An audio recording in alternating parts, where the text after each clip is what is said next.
I was born in Calamba on 19 June 1861, between 11 and midnight, a few days before full moon.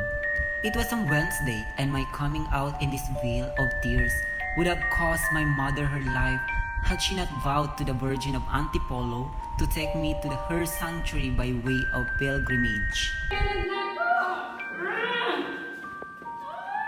Kaya mo yan. Sige, nakasan mo pa. Sige.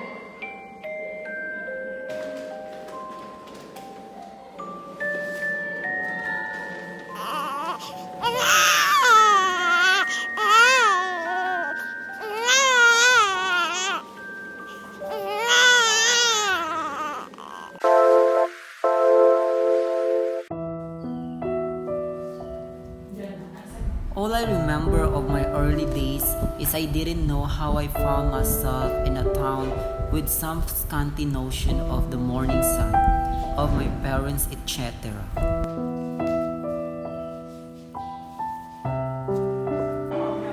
The education that I received since my earliest infancy was perhaps what has shaped my habits, like a jar that retains the odor that it fears healed. I still remember the first melancholy nights that I spent on the odzotilla of our house. As the day happened only yesterday, nights full of the saddest poem that made impression of my mind. I had 9 sisters and 1 brother. My father, a model of fathers, had given us education commensurate with our small fortune, and through thrift he was able to build a stone house by another. Afterwards comes night. It extends its mantle, sometimes gloomy-toothed starring, when the chaste Delia, a name of Diana, goddess of the moon and of hunting, does not scour the sky in pursuit of her brother Apollo, but as she appears in the clouds, a vague brightness is delighted.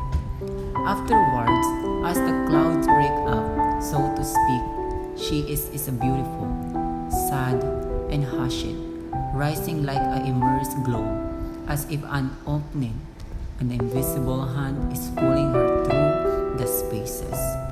Then my mother would make us recite the rosary all together.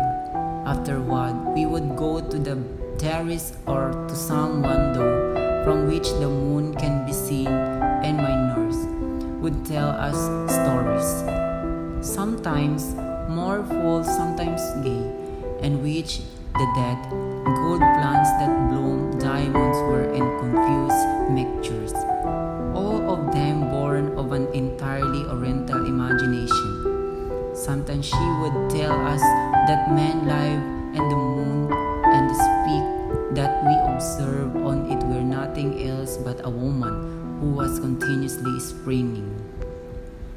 When I was 4 years old, I lost my little sister, Concha, and then for the first time I shed tears caused by love and grief.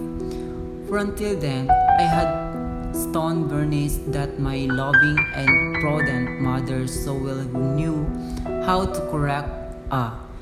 Without her, what would have become of my education, and what would have been my